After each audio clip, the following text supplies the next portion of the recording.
আমার দোকানের সামনে না সব মাল সামনে রাখবি, ঠিক আছে? আর এলো টাকা। ঠিক আছে ভাই, সমস্যা নাই। আমরা যাইয়া মাইকটা আইন নাই আপনারা জানাই দিব না কি কস। হ্যাঁ তাহলে যাই ভাই, দেরি করা যাবো না, ওখানে মানুষের অবস্থা খুব খারাপ। ঠিক আছে ভাই, আসসালামু আলাইকুম। আসসালামু আলাইকুম। আসসালামু আলাইকুম।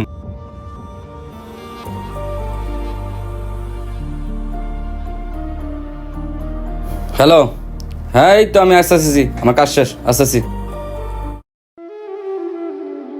কি রে মামা, কি ওই তো টাকা পয়সা কিছু দেয় না, বুঝলাম না। টাকা পয়সা কি ঘরে সবার শেষ হয়ে গেছে কেন কি? আমার মনে হয় আমরা মনে হয় একটু দেরিতে ত্রাণ কালেকশনে নামছি, এর লিগে একটু টাকা পয়সা কম পাই। যাক। যে সমস্ত এলাকায় কেউ টাকা ওঠায় নাই, ওই সমস্ত এলাকায় যাই। আল্লাহ ভরসা। মামা কস না, একজন একটু যা ত্রাণ চা। এই যে আন্টি, আমরা বন্যার্থদের জন্য আসছি, আপনারা কি একটু হেল্প করবেন আমাদেরকে?